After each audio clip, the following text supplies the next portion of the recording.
My name is Joe Pass, and welcome to my Hot Licks video. Those were not exactly hot licks, but just a little concept that I'd like to talk to you about, among other concepts on this particular tape, that I hear questions that are asked me often by young guitarists about how do you play so many substitute changes, and how do you what are you thinking about when you're playing? And so I took a little chord pattern. I think it's, let's see, now I'm not good at numbers, but let's see, I think it's 1-6-2-5, or C major, A minor, D minor, and G7. And I tried to show some substitute changes that I would use if I had a 1-6-2-5 pattern. And a 1-6-2-5 pattern is basically in thousands of pieces, all American music, from Gershwin, Jerome Kern to Stevie Wonder, and Willie Nelson. Anyway, so I want to talk to you a little bit about some of the concepts that I would use. They're very basic and very simple, that I would use to embellish a 1-6-2-5 progression. We'll get to that in a minute. First, I think you should tune up to me so that we're in tune. I think I'm 440, I'm not sure. I hate tuning up. They told me the guitar was tuned at the factory, but, you know, but it's not, because if you check it out, but here, anyway, here's my E. Well, now that we're in tune, hopefully, I'd like to pick up where I left off about playing on a chord pattern like a 1-6-2-5, which is a C major, A minor, D minor, and G7. We're staying in the key of C. It's a good key. So, for instance, this is the C major, the A minor, D minor, and G7. First of all, let me say that when I think of chords and chord patterns, I think of everything very basic and very simple. For instance, the C and the A minor to me are simply C major. The A minor is at the sixth, but it's not really important. It's kind of like the C major in a sense. It's the same sound. You can hear it. And the D minor and G7, the 2 and the 5, I simply think in terms of the 7, G7. And the D minor just happens to be a little movement that goes with it, but I don't like to complicate my thinking up with too many theoretical changes, or too many changes that they're not. I think very basically. Basically, I think in terms of chords, major, minor, and dominant. Simple. Under the dominant family, I would include the augmented. I would include the diminished, and I would include any altered dominant seventh chord, which would be a raised 9, a flat 9, a raised 5, a flat 5. But those chords all become, for me, dominant seventh chords. So, but we'll get on to that's another whole different concept or bag. So on the 1-6-2-5, you can play 1, 6, 2, and a 5 chord. Now, if you notice, my 1 chord was a C major 7th, my 6 chord was an A minor 9th, my 2 chord is a D minor 11, and my whatever this chord is, what is this, a 5? My 5 chord is a G13, which means that you can always alter your changes by adding tones to them. You don't have to necessarily play. And the sooner you start to add tonal, add other tones to your chords. For instance, on the 1 chord, if you can add a 9th, you can add a 6th, you can add a 6-9, you can add a major 9th, you can add a major 7th. When you add these color tones to your chords, they help to make your playing sound a little more sophisticated, a little more, little hipper, if you want to use the term. So now that's one thing you can do. So you can go.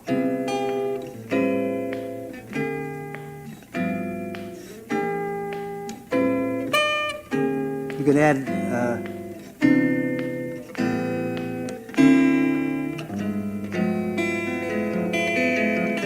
So Now what you can also do is I substitute many times for a minor 7th chord, I substitute a dominant 7th chord. So in this case for C major would be C major. For the A minor I would substitute an A 7th. Now in this case it happens to be an A 7th with a raised 5th and a 13th, but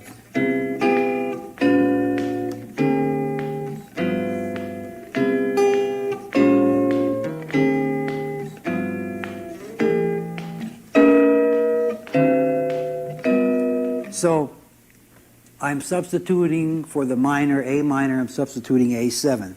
And all the variations of A7, that would mean A 13th, A augmented, flat 9, A 13 flat 9, A 13 raised 9, A 13 flat 5 raised 9, all the combinations of the dominant 7th that you can think of, and which would be 9ths, 13ths, would be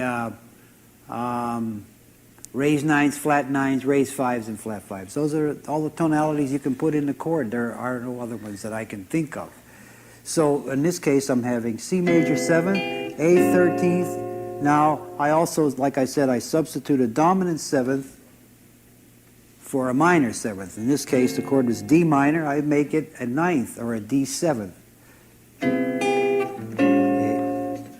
This is the substitution for D minor. It's a D 13th. And for the G 7th, I substitute nothing. It's still a G 7th, except I have, thought I fooled you that time. I thought I have G7 raised 5, raised 9. Now another thing I could tell you about, you can always move chords chromatically. And I'm going to show you another substitution now. In other words, for the key of C, the C major, which is our first chord, the 1, I can make it an E minor, because if you notice the sound is the same. Very close to the same. E minor and C major are related. If I put a C root on, you have the...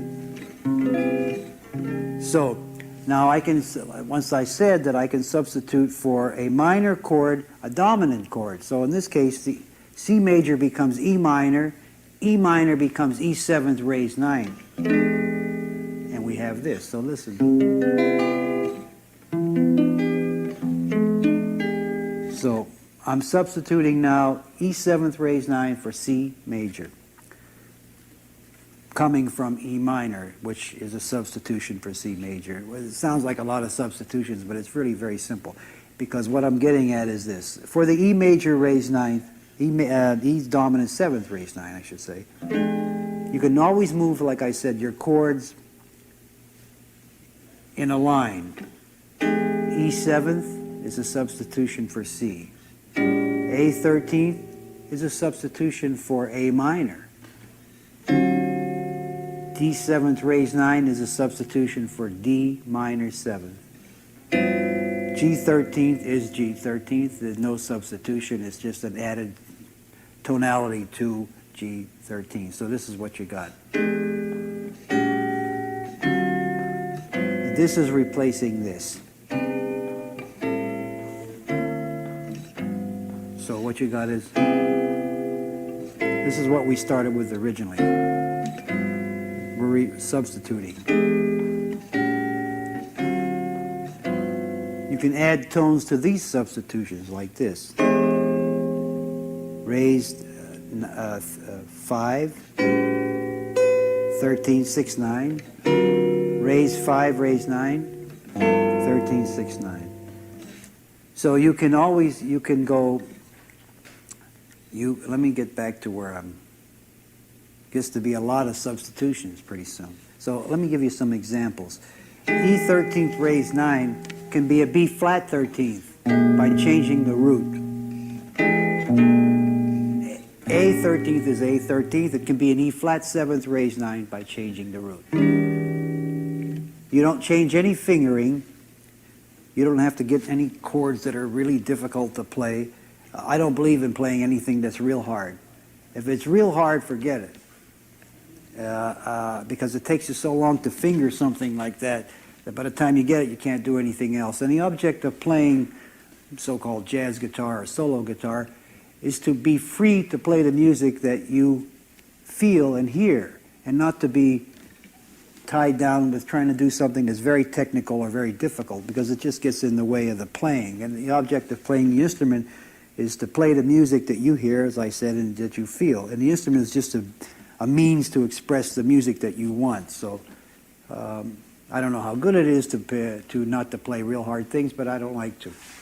Anyway, so E becomes B flat, A becomes E flat, or E flat becomes A, D becomes D and A flat. So you can move, I can't remember the word that I'm looking for, chromatically. A, it's B flat, A7, G7, A flat 7, B flat, A7, A flat 7, G7. That's one pattern. E7, E flat 7, D flat, D7, D flat 7. So let me show you. This is what we start with.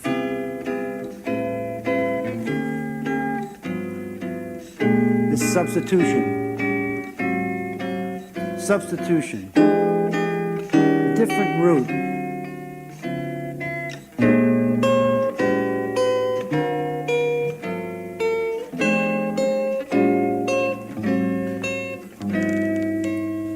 You don't have to do that one. That's a hard one. The reason I did that was because you want to keep, sometimes you can move voices back. This is the moving a voice. Sort of a little melodic line. Because things you don't want to do is this. In other words, you want to keep continuity in your chord playing. If you play a certain voicing, it's almost logical that you could move that voicing back, or by changing one note or one string, you get continuity. You get, so the thing to keep in mind is to keep in mind melodic lines, voice movements. I keep repeating that one. Voice movements, or a common tone in your chord, like E, A, D, G, always with the G on the top, or E, A flat. That one you can leave out. Or E, or a B flat 13th, or a E 7th raised 9 flat 5, A 7 flat 9, D 7 raised 9, G 7 raised 9. So you see I have a common tone in every chord, or I'm making movements like, that's a little voice moving.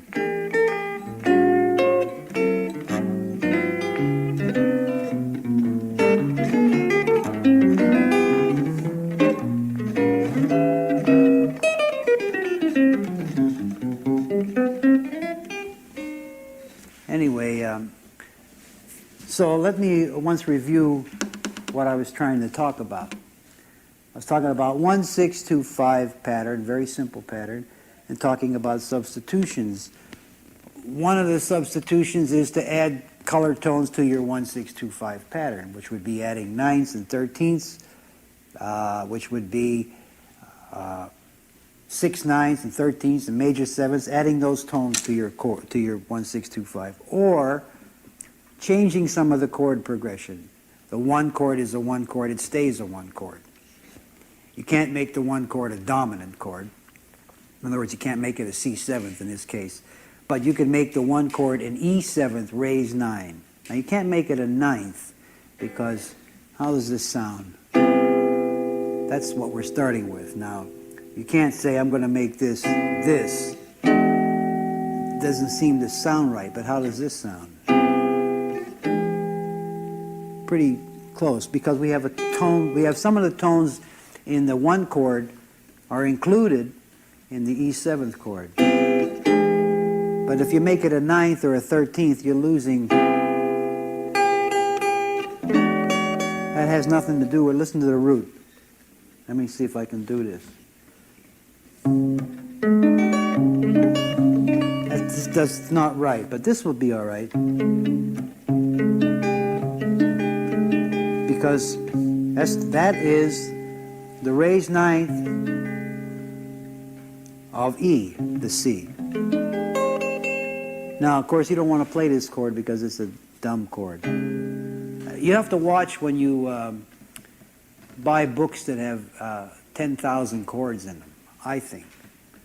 Because 9,000 chords are theoretically correct, but not really usable in the kind of playing we're talking about, which is if you want to play jazz pieces like Green Dolphin Street or Body and Soul and that.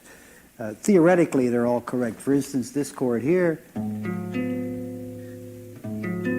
is called, in some books, G7 flat 9, with the flat 9 in the root, in the bass. Now, if I'm playing and you play that for a flat 9 G7 for me, I don't want it, because it's not, it doesn't sound like, it sounds to me like a diminish.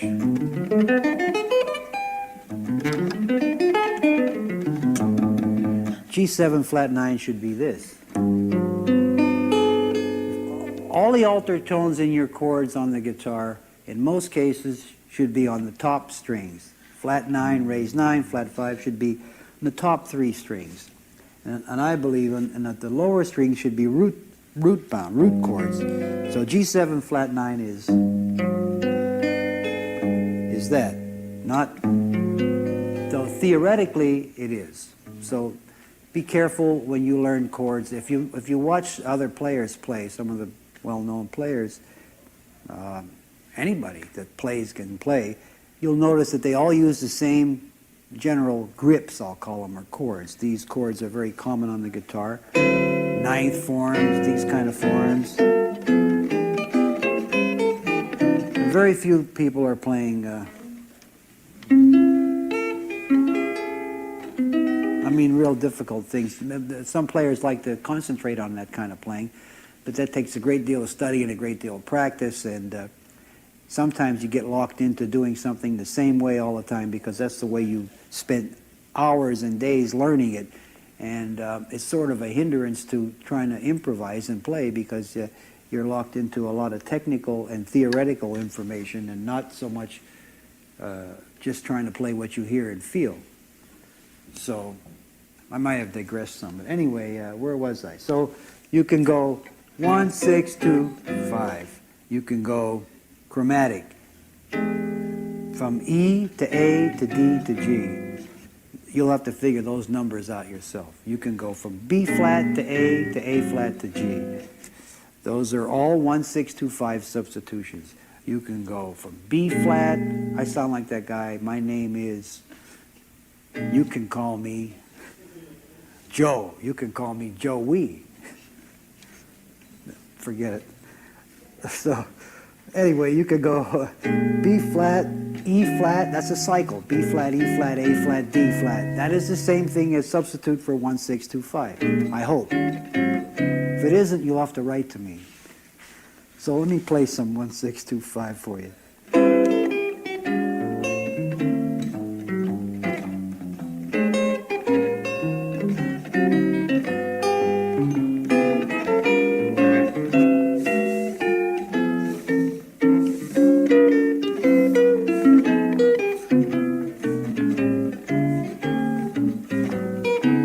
Don't ask me what that is. That's 1, B minor 7, B flat minor 7, A minor 7. Just a little movement. You can always move on the guitar chromatically into the chords that you want. In other words, you can go like this. Or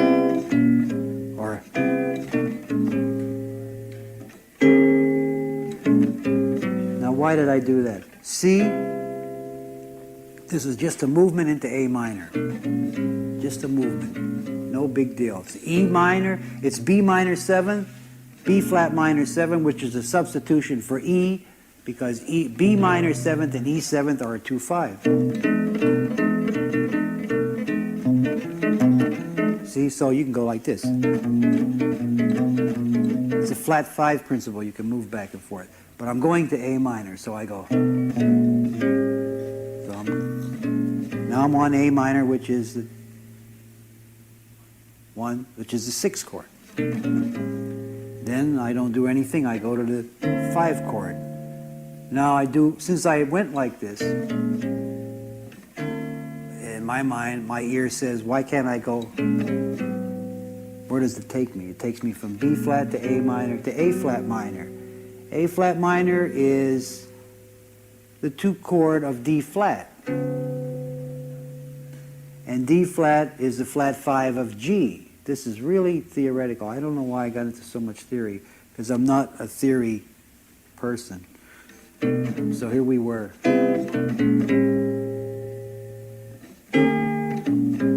But A flat minor, as I said, is the 2 of D flat.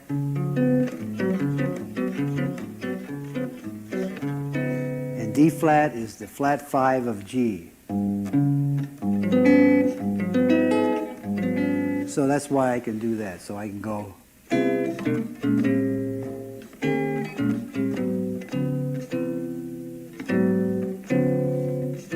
See, A flat, D flat, B, C major 7. Or A flat minor, G7, C major 7. So you see, it's all relative. So those are some movements on 1625. And what you want to keep in mind is, if you use a certain kind of a chord form, think about using it several times. Move it chromatically. Anyway, if you use this form, just think about moving it to A. You don't have to make any big movements. You have some a moving line, and you have nice voicing, and it works. And if you ask the question, like, what if other players are not playing those chords? Or how will it sound if I'm playing with a piano player? Well, if you're playing with a piano player, you better do what the piano player does, because he has 88 keys and he's louder than you. I always defer to the piano player because they're louder and bigger. But the thing is, you have to make some adjustments. But if you play your chords without 6-string voicings, I mean, try not to play chords like, little chords, so that you can have a little, like, 3-note chords, inside chords. So you can move. For instance, you take these 2 notes. If I'm playing with a piano player, I'm not sure what he's doing. You have to be careful in the beginning. So if we're in the key of C, I might play this kind of a C. Just these 2 notes. Now these 2 notes could be C major 7th. They could be E7. They could be B flat 7th. They could be G. They could be E flat major 7th. They could be A flat. So you pick tones that are neutral in a sense until you know what the players are. Now, another thing you can do if you want to find out, every player, every chordal player has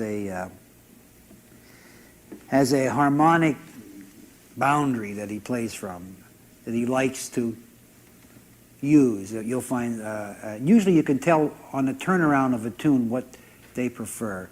Piano players, some piano players prefer turnaround like, and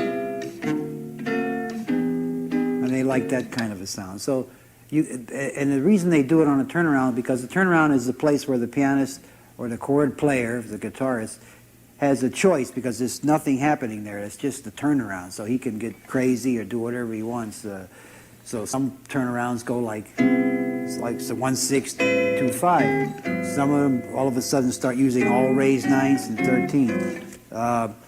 So on a turnaround is where you listen to a piano player or another chordal player to see what their harmonic concept. Some players like a lot of minors. Some players like a lot of 2/5. Some do that all day long. You can go. Let's see. Let me see. You can go. Well, you can do. See. That's 1625. Or you can go. Yeah. That's related to 1625 in a kind of a way. But anyway, the place to listen is on a turnaround. And the thing to do is to use chords that are kind of neutral sounding tonalities until you know what concept the piano player likes. Does he like a lot of minor sevenths, or does he like a lot of raised ninths, or is he 11th kind of a player, like all these kind of sounds? But that's digressing again to some other subject. So much for the 1-6-2-5. By the way, the point is that if you use substitute chords on your chord pattern we just talked about, like raised ninths and flat nines and raised fives and so forth, that also means that you could use those kind of melodic lines when you're playing. So you don't have to go.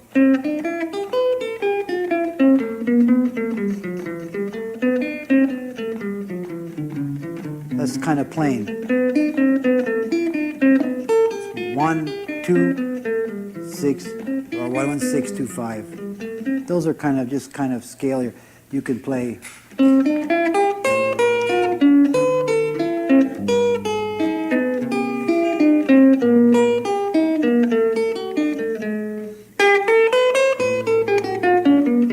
That's your 6. This is your 2. This is your 5. Yeah.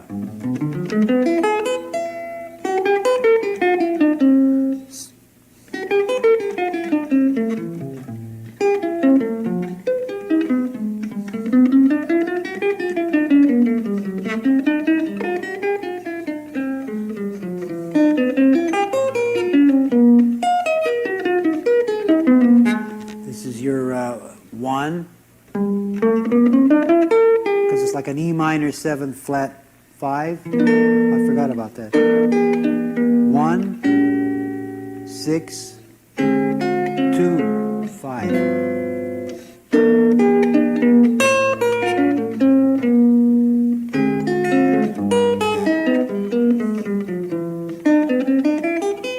I'll play a little bit of a single line on 1-6-2-5 to show you what I would be doing if I were improvising on it. Starting with some very basic melodic lines to some more involved melodic lines, I hope.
Doing there, doubling up a little bit. So what you can do here is maybe on the 1, that, on the 6, let's see, 1, 6, 2, 5. Those are all augmented.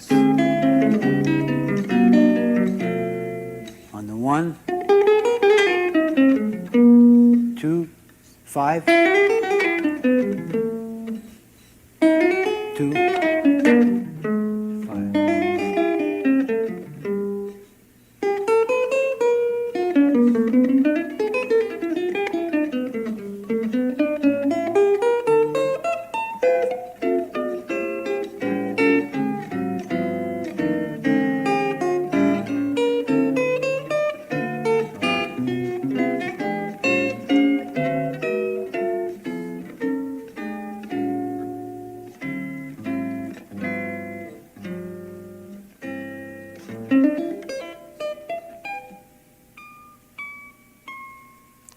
This guitar goes up to D.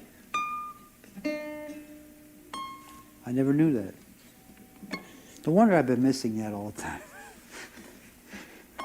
Anyway, it's some examples of playing on 1-6-2-5, using little substitute chords. I tried to show you like the forms too that some of the runs come out of. You know, a good idea to practice if you're interested in, if you're bored with playing scales, because scales are.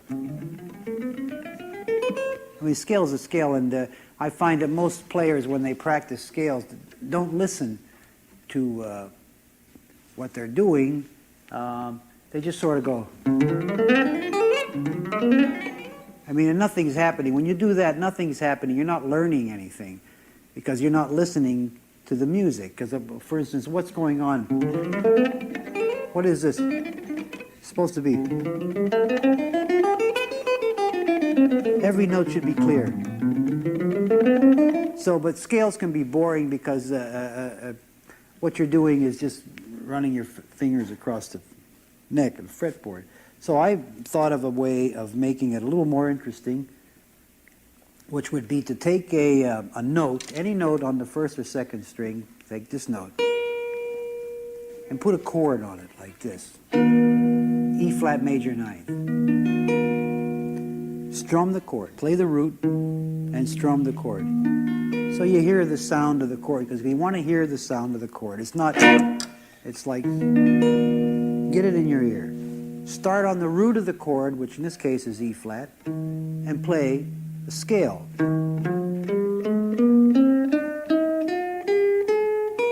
Stopping on the note that, the top of the chord, which is this. So you have this.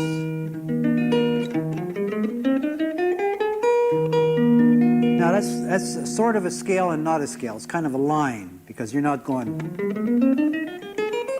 which is a scale. You're going. Then take the same note, put another chord on it, maybe this chord. A7, raise 5, flat 9. Play a scale from the root, from the root.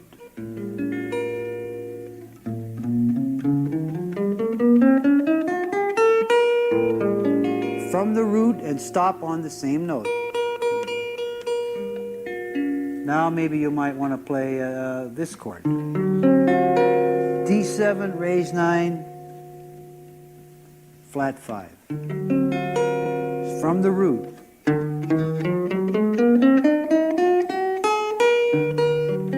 Every time you stop on the same note. So what you have is a pedal tone, one note on the top, and you alter the chord.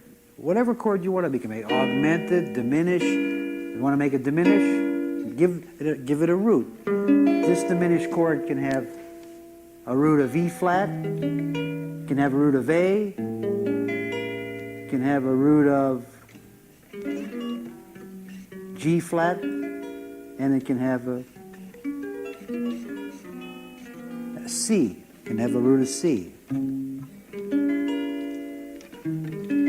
And I think you can find that out by doing this. And you put a root on each one from the 5th string.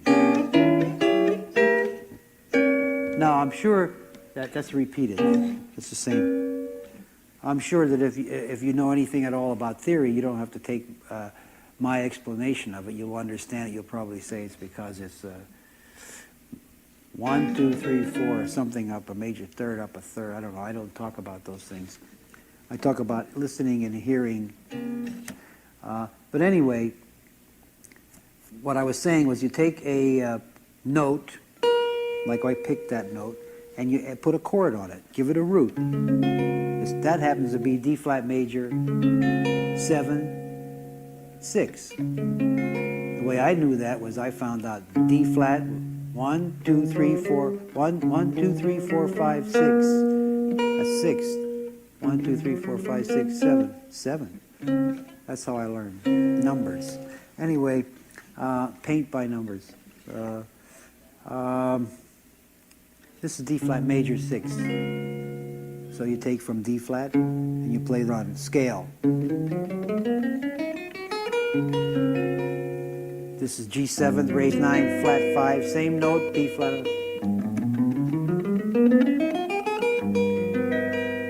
This is G flat 13th, same note.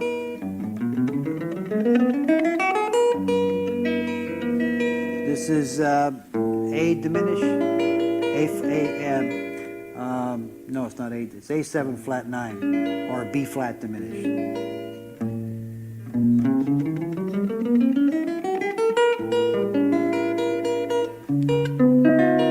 D flat 13th.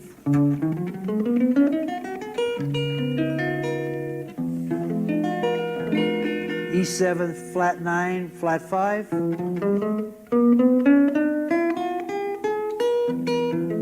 So you see what you have then now is not just a scale that puts you to sleep or is a pattern that you don't really pay attention, but you have sounds of chords, and you have lines that build from one interval, from a root to an interval, and it gives you something more to listen to. By the way, you should always listen when you're playing. Listen to yourself. So many players I see, not many, but some, play chords that they say G7th and they go like this. Now, I mean, that doesn't belong in there. Whether you use a pick or what, that doesn't belong in there. That C is wrong. It doesn't belong in there. But if you don't hear that it's in there, or you play and you don't hear that that note is in there, how do you expect to hear anything else that's like musical? I mean, if you can't hear it, that doesn't sound right. This is a D ninth, nice D ninth, and sometimes I hear players go with the ninth in the root in the bass. So you have to listen very close to everything you play. Something I do is if I play a chord, if I don't like the sound of the chord, I mean, I always say to myself, is that the best sounding chord I can get there? Or can I play something, or can I play? I mean, I'm not going to do anything that's like, but when you grab a certain form, see what you can get out of the form just by moving a finger or two. Now, you don't have to start going. I mean, that's for the guys who want to work real hard. You use about as much as you can in the form. You try something else. Now I'm going to talk a little bit about bass lines and comping with bass lines, because a lot of guitarists ask me about that. And if you notice, I did some of it on the when I was demonstrating the 1625 concept. Anyway, I'll play a little bit to show you.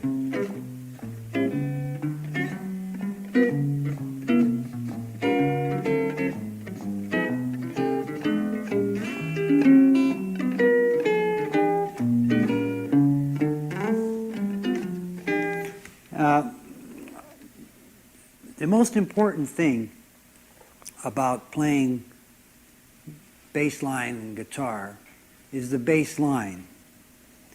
That is the most important thing. It's not the little comping chords that go on top, though a lot of players think it is or ask me about it. The bass line has to be melodic. It has to be like a little Bach piece. It has to stand on its own. It has to be.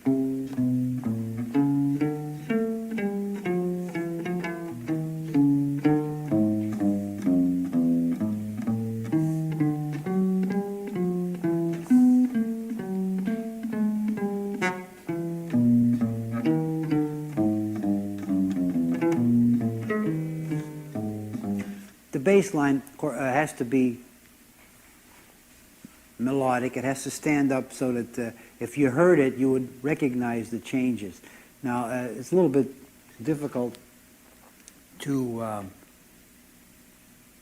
demonstrate that point on a so-called 1625 because it doesn't go anywhere really. Because as I said before, a 1 and a 6 are the same to me. and a 2 and 5 are the same. So what we got is,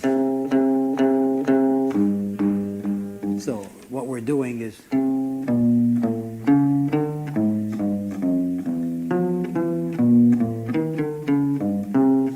so now let me show you how I do the comping on the 1/6 on the bass line. Visualize doing a shuffle rhythm like.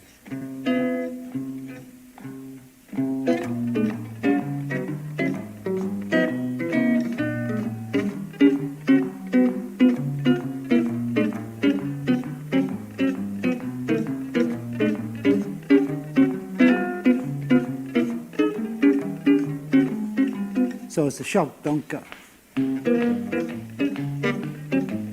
Shuffle rhythm. And then leave every other accent beat out. No, just.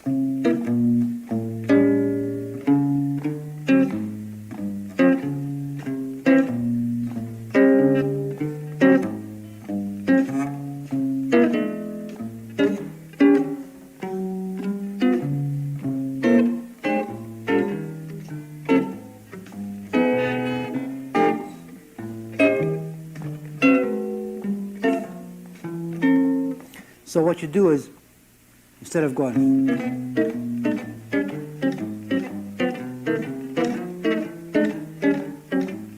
you're going, you're leaving out every other shuffle rhythm beat, and you're building your bass line. So the little chords that are played on the top, in this case, happen to be dominant 7th little forms, because this lends itself to that, but it can be a major 7th. Be a sus. Now, after you get a little bit, after you're able to move like,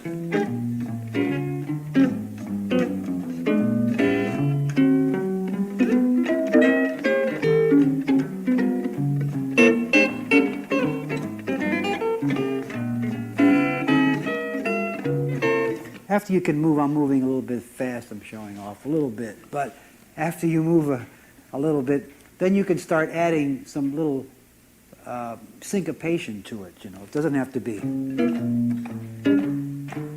So you notice every other one. Bum, bum, bum, bum, bum.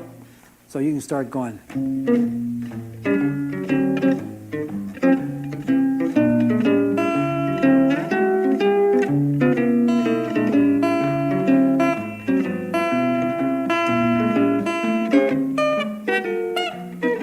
So now I'm adding some little accents and little rhythms.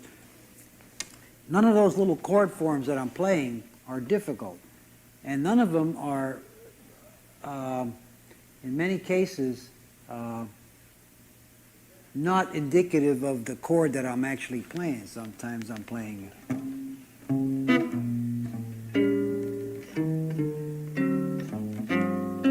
G7, it's the G sus.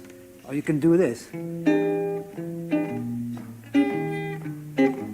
Now, these two notes are kind of neutral sounds. See, that could be an E minor, or an E7, or a C. If I have a C root as a bass, say I'm going to go, I can go.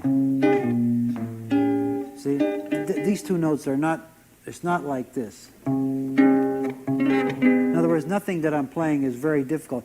The notes happen to be under my fingers around one of the bar forms, which is another subject I'd like to talk to you about on another tape, which is the subject of using bar forms to move around on the guitar.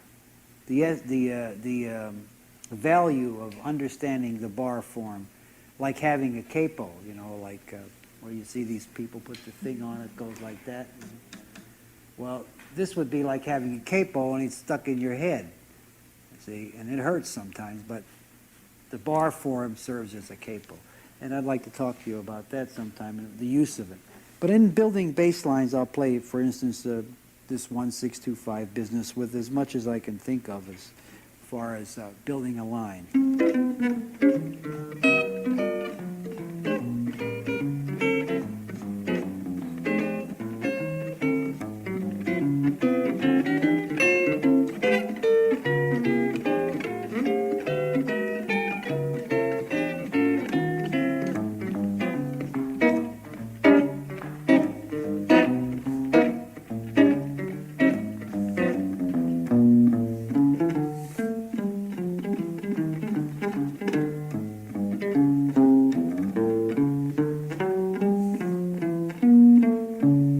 remember, the bass line is the most important thing. It has to move logically. It can't, it's not that comping doesn't count.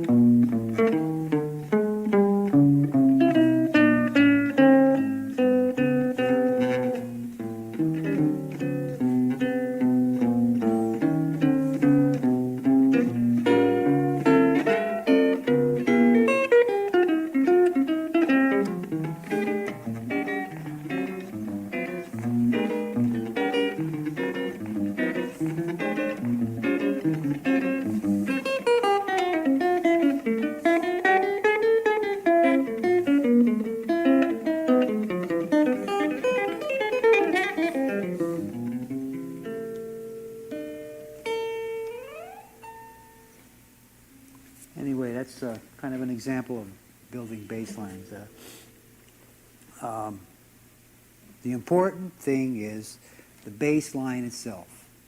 You should be on the root at a certain place in the bar. I can't tell you exactly where that should be, but the root should be sounding somewhere within the area of the chord change. You can avoid the root. For instance, you can do this same pattern like this.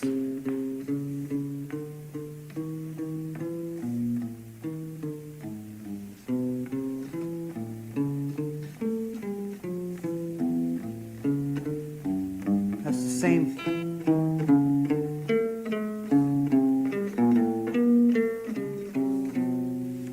That's A7, D7, G7. C. So if I were playing a tune that had an extensive chord progression, I could demonstrate the bass line a lot clearer to you. But since I said it once again, this simple little pattern of, I call it I love coffee, or whatever, is restrictive in the sense that you keep going around the same cycle and there's only so much movement you can do on the same cycle. For instance, you could play a bass line like this.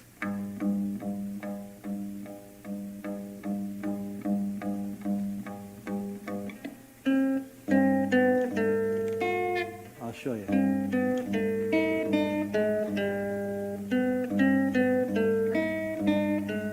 So in other words, it's a pedal tone. So before I finish, I'll play a tune or I'll play a little piece for you or something. But there are no wrong notes in playing, you know. It's just that they're in the wrong places. But there can't be a wrong note in music because there's only, how could there be a wrong note? Maybe there could. Write to me and tell me. I don't know. But I'll take the same chord pattern and play around with it. Slower.